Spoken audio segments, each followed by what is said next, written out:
Good morning and welcome. Before we get started, I just want to introduce our illustrious panelists. To my left, we have our author, Dr. Treva Lindsey. Dr. Treva Lindsey is a professor at The Ohio State University and co-founder of Black Feminist Night School at Zora's House. Her research and teaching interests include African American women's history, Black popular and expressive culture, Black feminisms, hip-hop studies, critical race and gender theory, and sexual politics. Her most recent book, that we'll be talking about today, America Goddamn, Violence, Black Women, and the Struggle for Justice, received a starred review from Kirkus Books, landed on several Best of 2022 lists, and was described as required reading for all Americans. Her first book, Colored No More, Reinventing Black Womanhood in Washington, D.C., was a Choice 2017 Outstanding Academic title. She has published in Feminist Scholar Online, Biography, the Journal of Pan-African Studies, Souls, African and Black Diaspora, the Journal of African American Studies, African American Review, the Journal of African American History, Meridians, Feminism, Race, Transnationalism, Urban Education, The Black Scholar, Feminist Studies, and Signs. She's the recipient of several awards and fellowships from the Woodrow Wilson Foundation, the Social Science Research Council, and the Andrew W. Mellon Foundation. She was a 2020-21 ACLS Mellon Scholars and Society Fellow. She was the inaugural Equity for Women and Girls Color Fellow at Harvard University. In 2022, she received the Ohio State University College of Arts and Sciences Mid-Career Faculty Excellence Award. Professor Lindsey also writes for and contributes to outlets such as Time, CNN, Al Jazeera, NBC, BET, Complex, Vox, The Root, Huffington Post, Pop Sugar, Billboard, Bustle, Teen Vogue, Gracia UK, The Griot, The Washington Post, Women's Media Center, Zora, and Cosmopolitan. Yes. Please welcome Dr. Treva. Next, I'm so excited because we have two local professors. So in the middle, we have Dr. Toy Jones, who's an assistant professor and recently tenured and promoted in the Department of Psychology and the Women's Studies affiliate faculty member at Xavier University of Louisiana. She is the 2021 faculty recipient of the Xavier HRC Equity Award. Before her role at Xavier, she worked clinically in university counseling centers, hospitals, sexual assault response centers, and directly with community stakeholders mobilizing grassroots efforts. As a counseling psychologist, her work focuses on Black women and girls and the interrelatedness and intersection of the following variables: sexual violence, interpersonal trauma, sexual health decision-making, pleasure, and joy. Toy is passionate about identity development, interpersonal and community relationships, and clinical interventions that promote Black women and girls' psychological, emotional, communal, and behavioral health. Central to her work is sisterhood scholarship and affirming Black women's lived experiences as sources of knowledge. She is the co-advisor to Trust, a student-founded affinity and activist support group for Black women college students. She is a member and researcher for the National Research Coalition on Sexual Assault Responsiveness, an interdisciplinary collective of researchers that explores issues such as Clary Act reporting and survivor resources on college campuses. And she is the founder of and principal investigator for the Social Justice Participatory Action Research Collective, or SPARC, a multidisciplinary research collective that creates emancipatory projects and clinical interventions that serve Black women and the larger BIPOC community, especially those impacted by sexual violence, racism, queerphobia, and identity-based trauma. Please welcome Dr. Toy Jones. And last but certainly not least, we have Dr. Jana M. Smith, who's the program coordinator and associate professor of Health and Physical Education Department in the College of Health Sciences and an associate professor in the Urban Studies and Public Policies Department in the School of Social Sciences at Dillard University. Her research involves a comparative study on wellness between traditional and non-traditional students. Her current research is on Miss Lucille Levy Hutton, who was a teacher and the first African-American woman in 1939 to hold a supervisory position of vocal music and architect, designer, and developer of music education curriculum in the New Orleans Black public school system.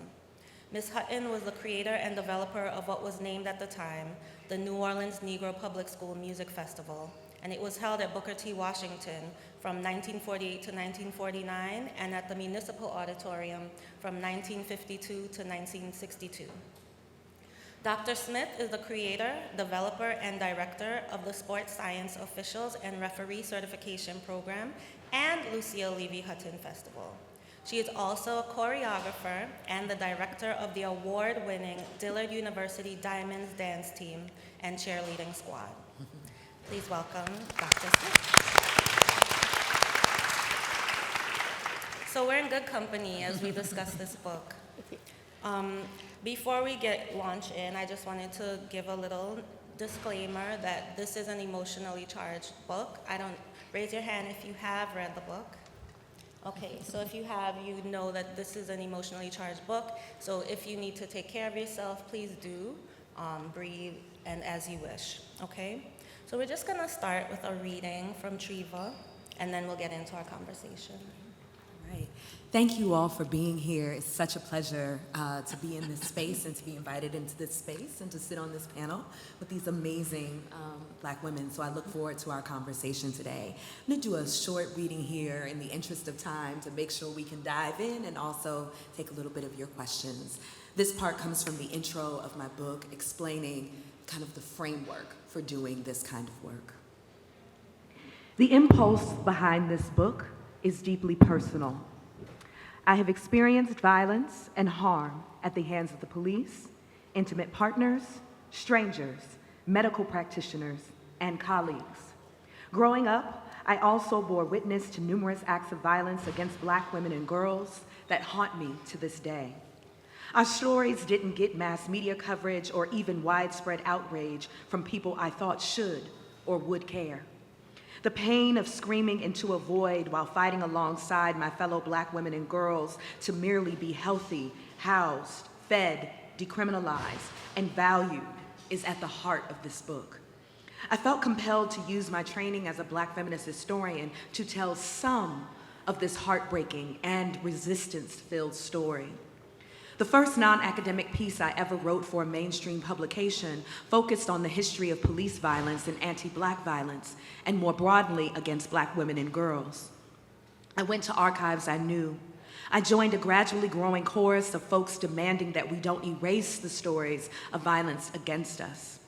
In addition to the historical record, I knew all too well and too intimately how pervasive violence and other forms of systemic harm are among the Black women and girls in my life, including myself. What I knew as a historian of Black women and as a survivor of numerous acts of violence was that there is a heart-rending story to tell. Telling this story demanded a willingness to engage an excruciating past and compelled me to look into my own life and lay bare some of my own truths as a Black woman. America Goddamn includes stories best told through the archival and the personal. It's one thing to write about Black women and girls. It's quite another to write from among us. I bear witness and witness to what's on these pages. As my fellow Black feminist scholar, Alexis Pauline Gumbs, reminded me as I finished writing this book, this is sacred work. Thank you.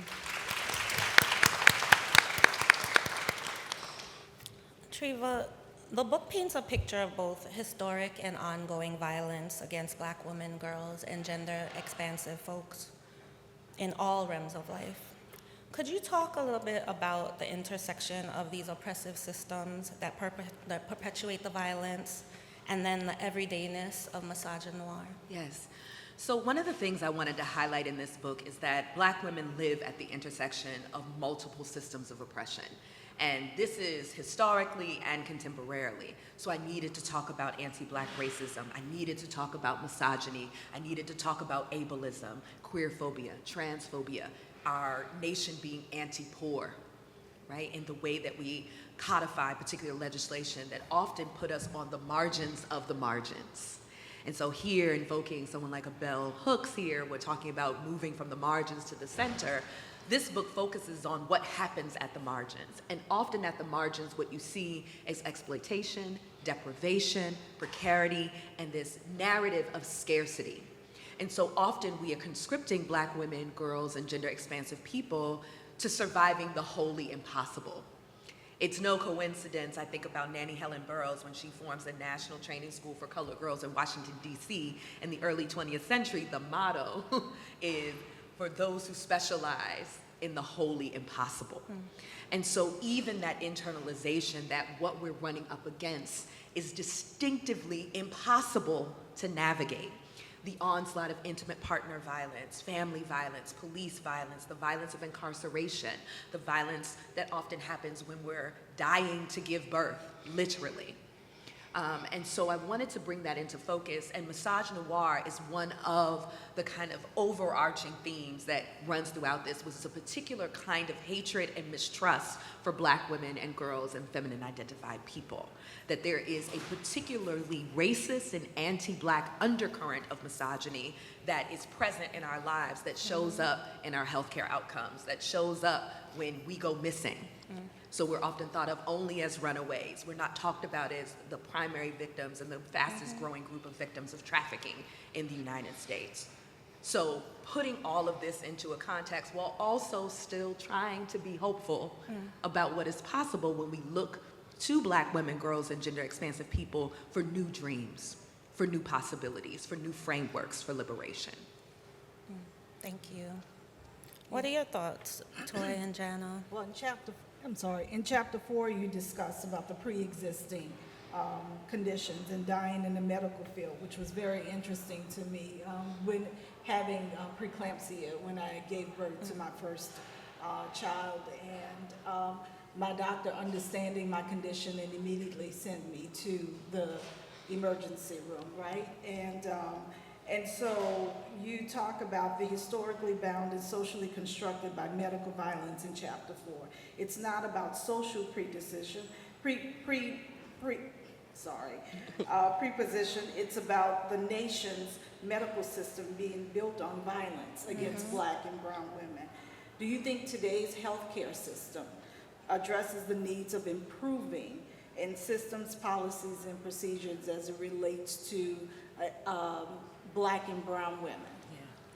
You know, I would say largely no, that we're not seeing that. I think the outcomes and perpetual health disparities that we see across numerous categories and indexes would indicate that we're not seeing that. But part of this book for me was saying at the core of our medical system is racism. Right, is anti-Blackness. So if we look at the formation of the medical field in the United States, that it is largely constructed by plantation doctors. So doctors who are experimenting on and failing to treat or mistreating enslaved people. Right? The father of modern gynecology, as he's so aptly named, James Marion Sims, is someone who's experimenting on enslaved Black women to produce outcomes that have benefited multiple people, but ultimately was about the devaluation and denigration of Black people and saying that they don't feel pain in the same way. We still have medical students training right now who still hold that belief, that Black people don't feel pain in the same way that other racialized groups are. And so those outcomes are rooted in both the medical system in and of itself and the continued perpetuation of stereotypes about Black people that suggest that we are already unhealthy, therefore our unhealthy conditions are our fault, as opposed to looking at all of the systemic factors that contribute to that.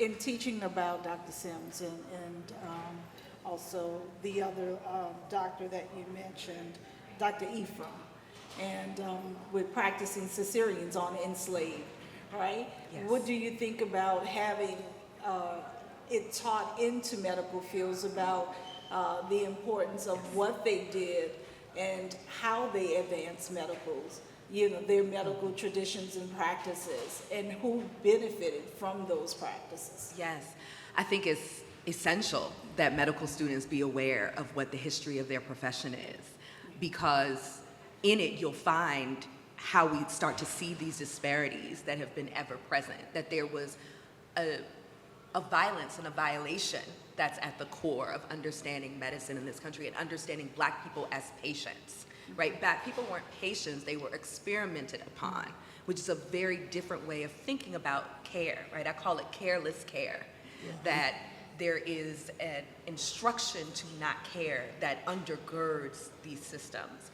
And I think it's really telling when I look at these outcomes. We were talking on our Zoom prior to this and recounting the fact that a Black woman such as myself with a PhD has a higher chance of dying during childbirth, right, than a white person with gestational capacity who hasn't completed high school.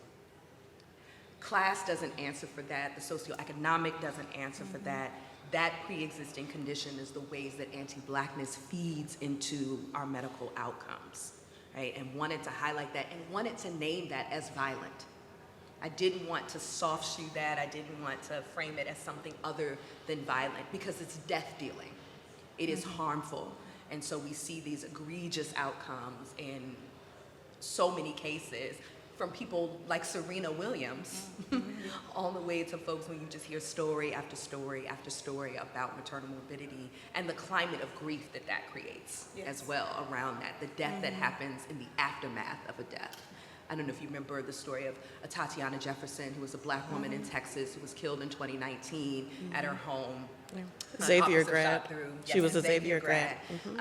The officer shot through the door. Someone had called for a wellness check thinking no one was home and thought somebody might have been breaking in. Instead of announcing himself, he just shot into the house in front of her nephew. She dies. It's actually one of the few cases in when the officer was indicted. But within 2 months after that, her father passed away from a heart condition, had no pre-existing heart conditions. We believe he died from what is known as broken heart syndrome. Subsequently, her mother and sister have passed away as well. Right? So thinking about the climate of grief of anti-Black violence is also really important in this context, and what happens for those who are left behind in the wake of the death dealing. Thank you. I mean, there's so much to uncover, so please read the book so you can get more into the details. I'm going to pivot a bit from the state violence and systemic violence, medical violence, to something that to me and you described it yourself as one of the more challenging aspects of the book, which was your treatment of intracommunal violence. Can you, for the audience, just explain what intracommunal violence is, and then what are some of the ways that Black women and girls and gender-expansive people are responding to intracommunal violence? Yes, thank you for that question. So most people have heard the frame, particularly in media or in criminology, of Black on Black crime. We hear that all the time. And we hear that with no other community is named, like you've never heard white on white crime as a framing for that. But what we know about harm and violence is that it happens in proximity. People harm people who are in proximity to them, in community with them. And because we are still a very highly segregated, redlined, predatory lending nation, that our communities are still very much so racialized, right? And racially minoritized people are often living in proximity to one another. So the percentage of crime that happens intraracially in any community is the majority of violence and harm. So I don't use the term Black on Black crime because it's used to further criminalize Blackness and Black people. I use intracommunal to talk about the ways within community, which tends to be when we hear the word community, we think of safety, intimacy, space, care, love, kinship. You think of these things, but it's often the site at which most of us experience harm within our lives. And so I wanted to be direct about the frequency with which things are happening within communities without kind of kowtowing to pathologizing and criminalizing narratives about Black people. So how do I talk about 4 Black women and girls being killed every day without being honest about who is killing us and honest about all of the systemic failures that lead to this high rate of death? And I say that number with deep sadness because when I started the book, it was 1 Black woman every 19 hours. By the time I went to copy edits, it was 1 every 17 hours. It is now 4 Black women and girls every day, right? So literally in about a 3-year span, we've seen an intensification of that kind of violence. And particularly this is heightened for Black trans women, a group that is particularly vulnerable to homicide. And so I wanted to be pointed, but that one hurt so much because it meant talking about the violence that happens at the hands of people who you've said I love you to, that you feel connected to, that you feel in community with. And that's so much harder to do. And we're often taught to unequivocally protect those who are in community to us because we don't want the system taking them away. We don't want the system to deal with them because we know how violent and ravenous that system is. And so where do Black women, girls, and gender expansive people turn when the community is not a safe space and we know the institutions, the systems structuring our lives aren't either? Thank you so much. And what are some of the psychological and emotional tolls?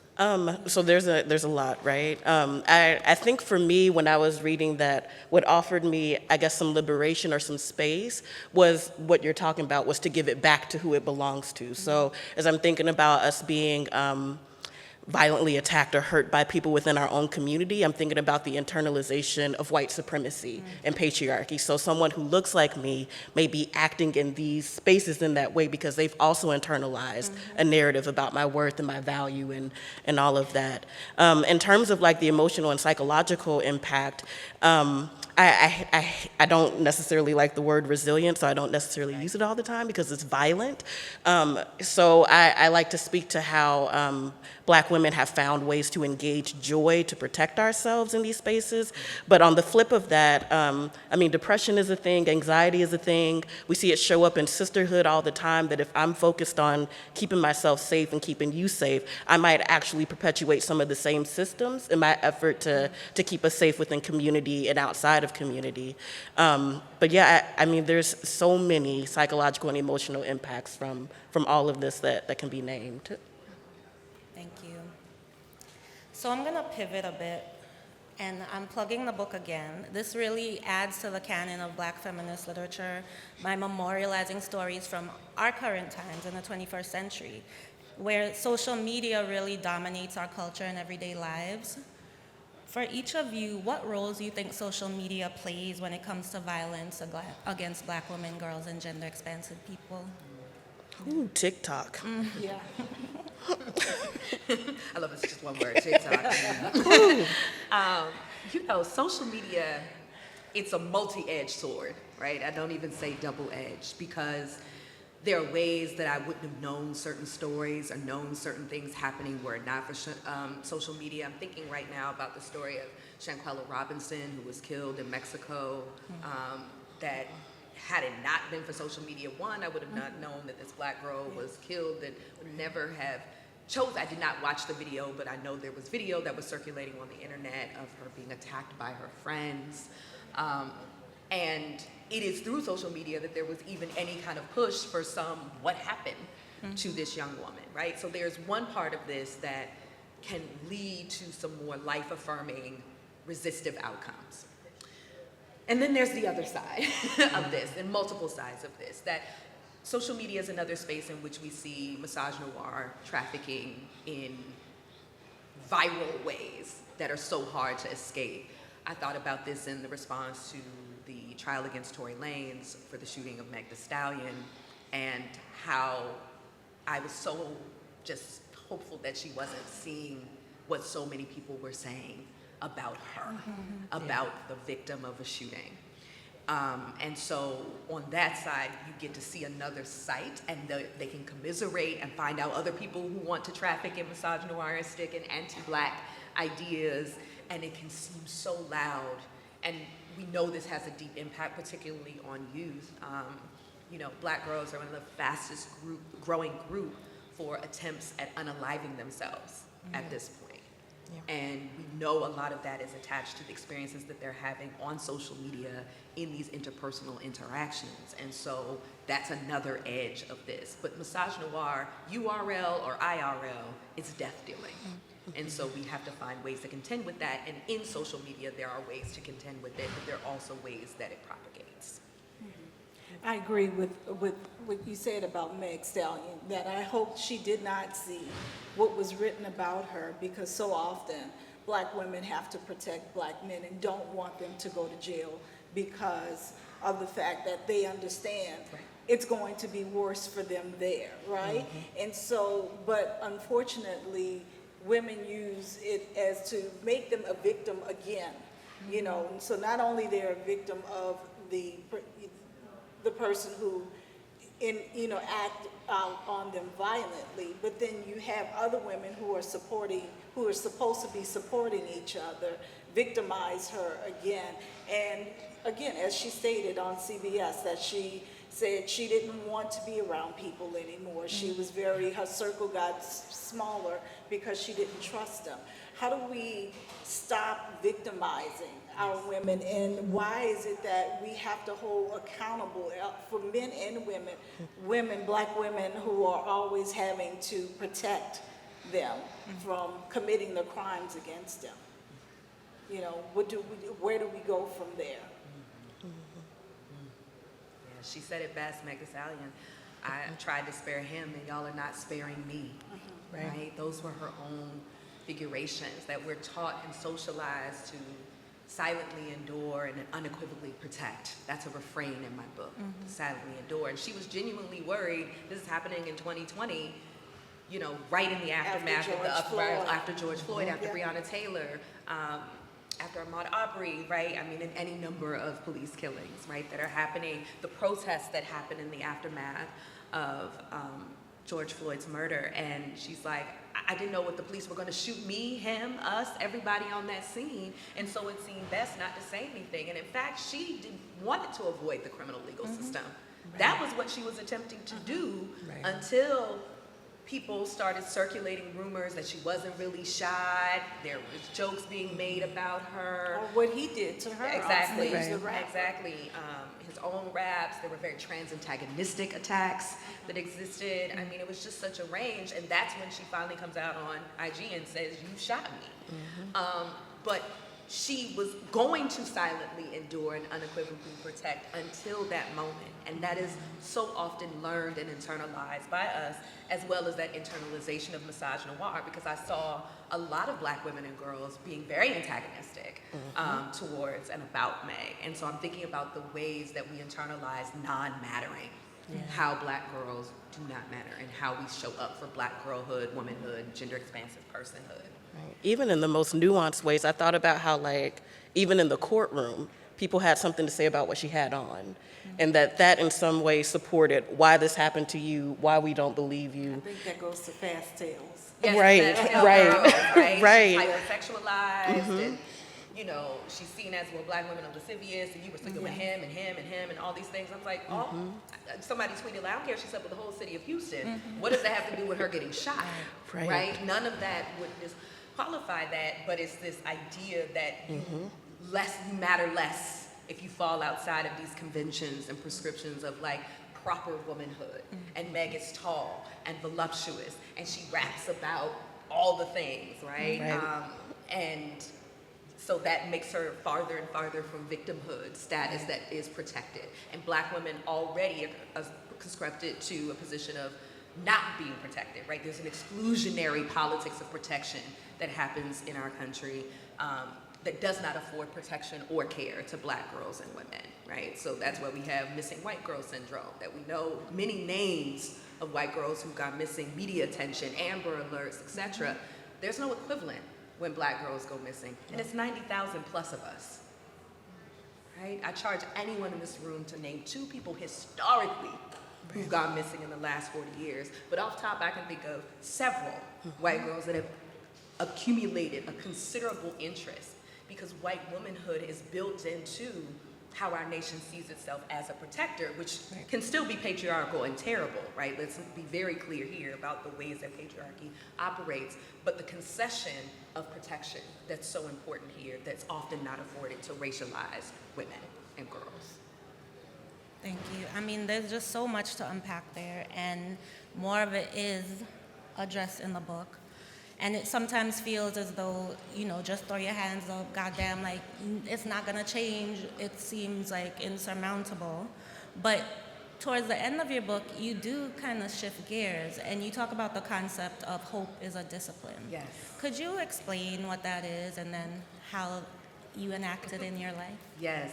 Hope is a discipline is a quote and a statement and a practice by police and prison abolitionist Miriam Kaba, who talks about hope as a verb, an active practice of doing something. And it's a discipline because against everything that I'm talking about in this book, I still want to be like, but I got hope. I have hope because I believe in Black girls, women, gender expansive people, Black people of all genders, racialized, minoritized people across the world, subjugated people across the world. I believe in us. There's a phrase in the book that, you know, no one cares about Black girls. So many people said this as I was doing this work. I've said it before. No one cares. No one cares. And what I'm really meaning to say is too few people care, because Black girls have always cared about Black girls and showed up and done the work and organized. And we for damn sure ain't no one. Right? Because that concedes non-mattering if you say no one cares and you erase the labor of Black women and girls who've been resisting and fighting and demanding. We invite you. And so the hope is a discipline for me at the end to invite other people into the struggle for justice and putting those who are most impacted, most vulnerable to these systems that are death-dealing and warring against us, to invite you into that struggle, to hope with us, to play with us, to dance with us, to sing with us, to make joy with us, because that's also a resistive practice, as is rest. That the labor of this work should not exhaust us to the point where we're dying prematurely as well. And that is what racism at its highest functioning is doing, predisposing us towards premature death. And so insisting upon that, and I'm hopeful because we got books like Rest is Resistance from Tricia Hersey. You have folks practicing freedom even in moments where it seems like there's no hope and no way out, that there's a refusal of the unrelenting that undergirds that. But you have to be disciplined in it. You have to be tenacious in it. You have to believe that it is our duty to fight for freedom and it is our duty to win, right? We have to channel Sister Assata Shakur in that moment.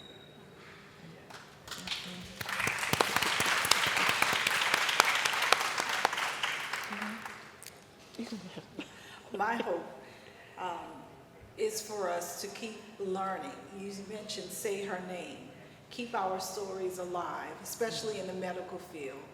Tell the story so we can be humanized when we are approaching with our illnesses or for giving birth in the social departments.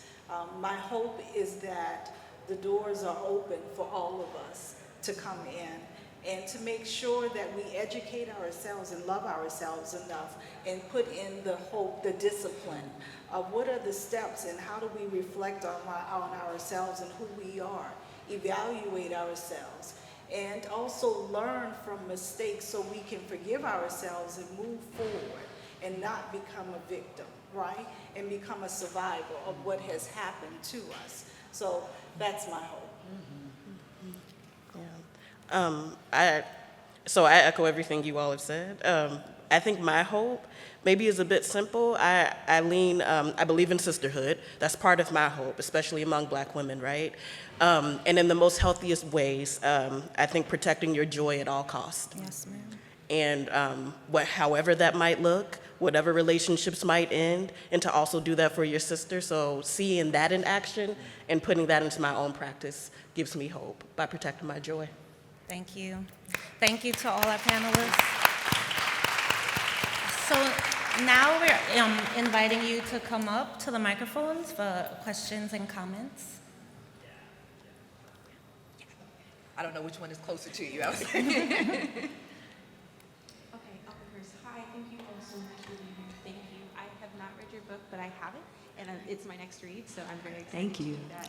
I wanted to be honest and transparent about it. But I wanted to ask a question, and I love the fact that you all kind of led the culminating piece here with your hopes in relationship to pathways of healing and reparative action.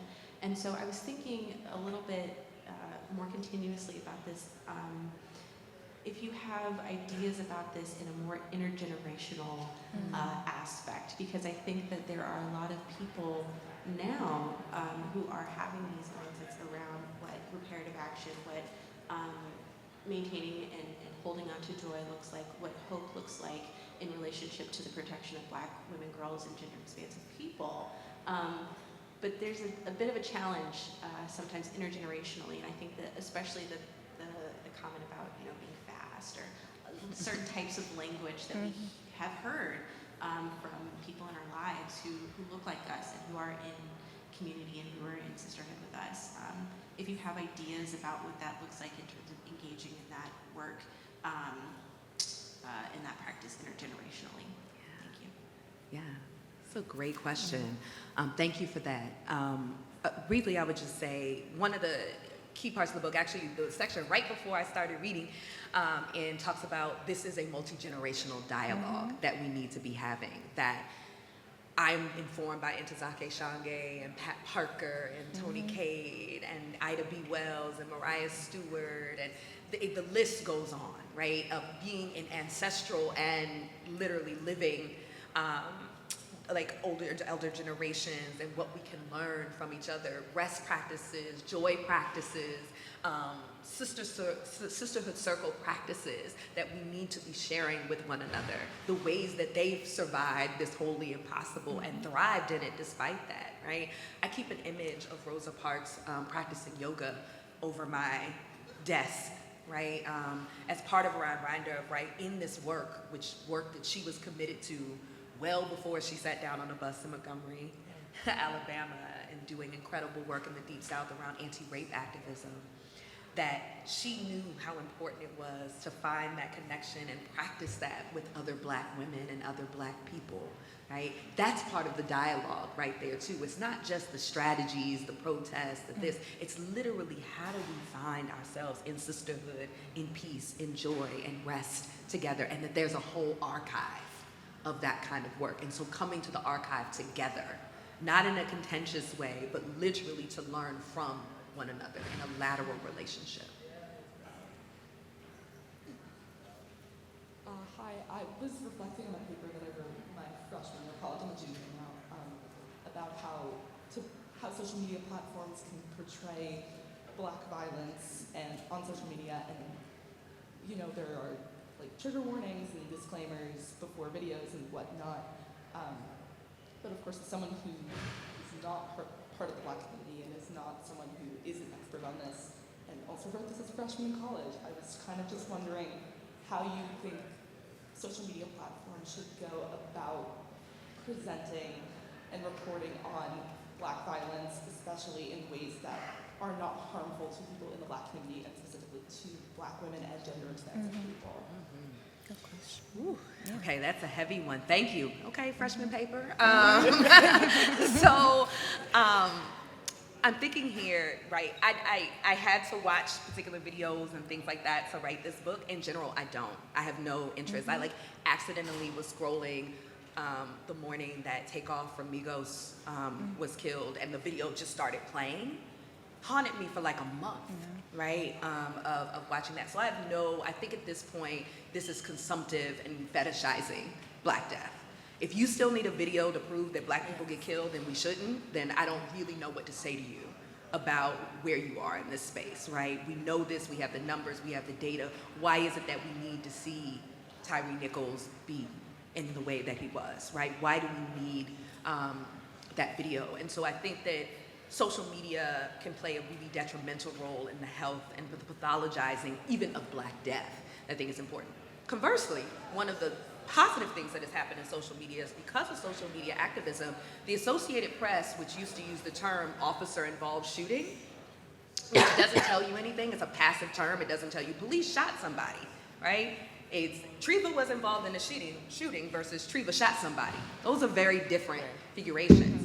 The AP changed their standard now to an active verb because of the demand of saying, please stop passively describing what's happening to people who are killed by police, right? And that was largely due to this social media pushback that happened to this term that has now been in the lexicon for over 40 years that originated and got popularized around the shooting killing of a 39-year-old Black woman in LA outside of her own home for an unpaid gas bill. Eula Love. right? That's when the term became popularized of officer-involved shooting as a way to not lose the public trust in officers if they're kept on being reporting about police killing X, Y, and Z, police harming, sexually assaulting, et cetera, of a person. So on that way, social media did do some really good heavy lifting that got that. I know it seems small, but the ways that we talk about anti-Black violence mattered deeply as well in addressing it. Thank you. Hi. Thank you all for being here, number one. Thank you for writing this book. I haven't read it. It's weird to say looking forward to it, but I am really looking forward to it. And thank you for putting this out there and for all of you contributing here. My question is, and I don't know how much you might have to say about this, but if you all could speak to the ways in which the radical changes that need to happen to sexual and reproductive education and the building of consent culture in our communities, across races, across genders, all of those things that need to happen, at least in my mind, to move forward past these moments of radical violence. So much needs to happen. I think that work of saying consent culture is the foundation for me. Like, it seems odd that we're still at a point where someone's like, it needs to be affirmative consent in order for it to be consent, enthusiastic because we have to say that because we've created a culture that's not premised upon that, that believes in unfettered access to bodies. Our sexual violence culture is very much so tied to bodily autonomy and culture. If we revisit the Montgomery bus boycott as much a fight against where Black people sit on a bus as it is about Black women being sexually assaulted on buses. And this is why they're the major participants in this movement of thinking about, we've long had a culture that told us that women's bodies, Black girls' bodies, gender expansive, gender variant bodies are not worthy of protection. The first case we know of people testifying before Congress about sexual violence is 1866, right? And it's 5 Black women, including one Black trans woman named Frances Thompson. And so in my mind, I conjure this image of Frances Thompson, this Black trans woman in the 1860s, testifying before Congress, preceding Anita Hill, preceding Christina Blasey Ford, saying, "Me too," right? And so I think what we have to do is recognize the ways that rape culture that is foundational to this nation. This nation doesn't come into existence without rape. And so it's really hard to believe that we're that invested as a nation in eradicating rape. Right now I'm talking about indigenous genocide and sexual violence. I'm talking about literally the reproductive labor of Black women and childbearing people birthing the wealth of nations, right? Birthing enslaved people. That creates the wealth on which this nation stands. So it's very hard for me to believe that there is a national commitment to that. So those of us who've been violated and are descendants of those violated by that and those invested in that struggle need to war against our very laws and systems and codifications and cultural norms that tell us that our bodies do not belong to us. This includes children too, the ways we think about children's bodily autonomy and how we address predation against them as well too. 15 seconds. Yeah. So I'll take it.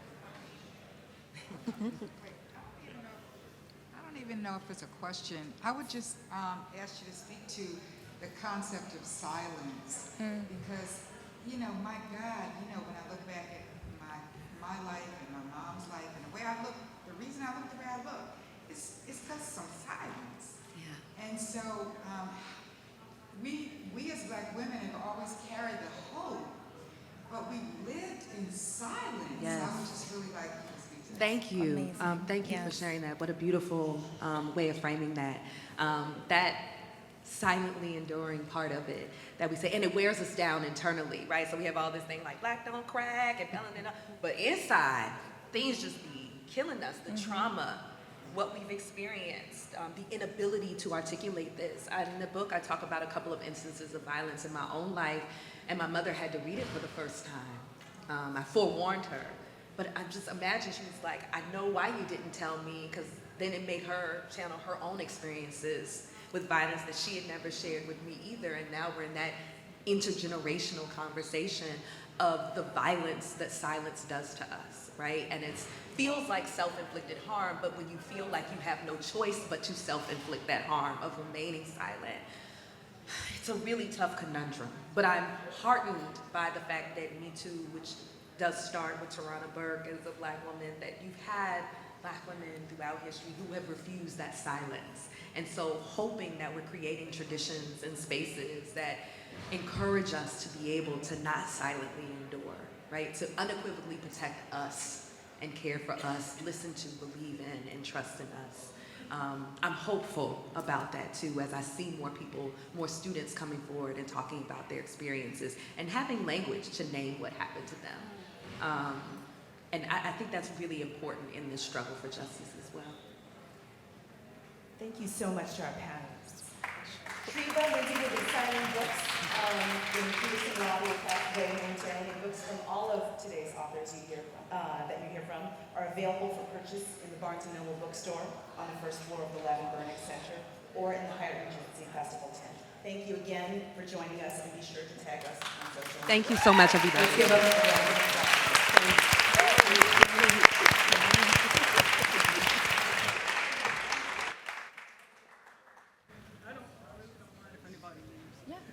As testament to my gray hair. I think back to Daniel Moynihan. Yes. In the 60s. Yes. Okay. And who, as a white man, chose to define Black women and Black life. And created a term with respect to Black families of being headed by Black matriarchs. Now, excuse me, but in a definition, a matriarchy, a patriarchy is a position of power. Ours has always been a position of love. We were the people who kept the family together in the midst of the violence and the trauma and the other names that slavery went by after the emancipation. Yes. And I think we need to continue to teach our children that basic love. One of the deepest problems of our psyche, we have been taught to hate ourselves. Yes. Absolutely. We have been taught to hate ourselves spiritually, phenotypically. Okay. We are the best thing that ever happened to this United States of America. Yes, We are not only the shoulders, but the wombs upon which this country has been built. Right. I think we need to teach that by the way we live to our children, so that they do not accept this TikTok social media form of denigration and violence as depicting who they are. Biologically, and I speak as a retired pediatrician, I don't tell on myself, I'm the first Black woman to graduate from Tulane.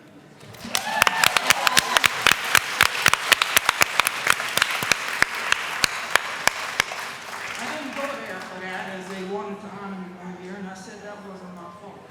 But we are the people who have to embrace loving one another. And when we do, we love those around us. We can create things you spectacular women can create and analyze and speak to in a way that activists speak to. So, thank you for that. But let's not forget what is happening and how it happened. It's happening now in a place called America, where supposedly if you are of knowledge of your history and your being and your angst, you are woke. And supposedly my history is not important. It is. that's right. I deny that we will wipe that out. You cannot make me disappear. Right. Because you need me. Yes, ma'am. Thank you so much Thank you.